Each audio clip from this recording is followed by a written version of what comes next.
guys, assalamualaikum warahmatullahi wabarakatuh. Nah, di sini saya akan memperlihatkan media pembelajaran yang menggunakan PowerPoint. Di sini aku mengambil materi tentang membandingkan bilangan pecahan untuk kelas 7 semester 1.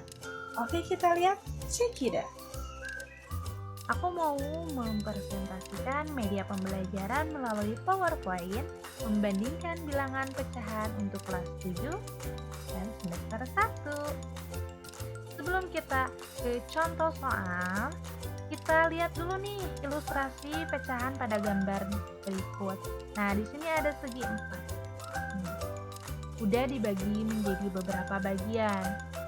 Tetapi hanya yang diarsir itu hanya satu. Kalau kita tulis di bentuk pecahan menjadi 1/4. Dan ada juga nih gambar segitiga dan menjadi beberapa bagian, tetapi hanya satu yang diarsir. Bagaimana penulisan dari pecahan? Ya, 1/4. Betul. Sekarang di sini nih ada sebuah lingkaran dan dibagi menjadi beberapa potong seperti pizza, dan yang diarsir itu ada 1, 2, 3, 4 bagian yang diarsir dan 4 bagian yang tidak diarsir, dan keseluruhan potongan pizza ini ada 8. Jadi kita menulisnya menjadi 4/8. Kita lihat ke bilangan pecahan yang ekuivalen. 2/4, 3/6 dapat dinyatakan dalam pecahan lain yang relatif senilai, yaitu 1/2. Pecahan-pecahan yang relatif senilai disebut pecahan ekuivalen. Nah, kenapa nih 2/4 sama 3/6 disebut pecahan ekuivalen? Karena relatif senilai yaitu 1/2, karena nilai dari 2/4 dan 3/6 itu adalah 1/2. Kita lihat lagi nih. Tentukan nilai berikut apakah ekuivalen atau tidak. 4/8 dan 2/4. Menurut kalian ini ekuivalen apa enggak? Yuk kita lihat. Nah, di sini udah ada nih penyelesaiannya. Ada 4/8, 2/4. Kita udah ngoperasiin bilangan tersebut. Ternyata benar. 4/8 dan 2/4 itu ekuivalen. Kenapa? Karena nilainya itu relatif senilai 1/2. Jadi, nilainya adalah pecahan ekuivalen. Pecahan. Nah, yang kedua ada membandingkan dua bilangan pecahan. Kita langsung ke contoh ya. Tentukan bilangan yang lebih besar antara 3/4 dengan 2/3. Nah, di sini langkah pertama kita lihat penyebutnya sama atau beda, sama atau tidak. Karena di sini 4 dan 3 berarti penyebutnya beda. Gimana nih caranya untuk mengoperasikan?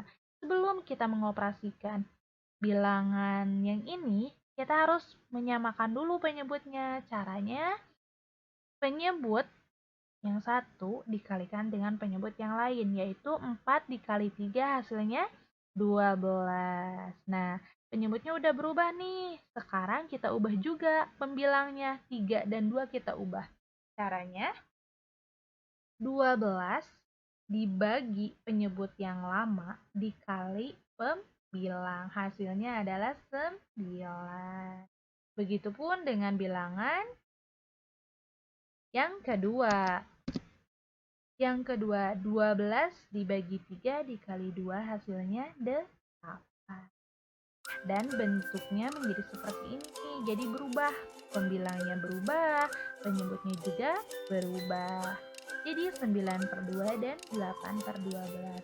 9/12 dan 8/12. Nah, di sini kita udah mengetahui nih yang mana yang lebih besar dan mana yang lebih kecil. Jadi, bilangan 3/4 lebih besar dari 2/3. Ya, betul. Selanjutnya, contoh kedua.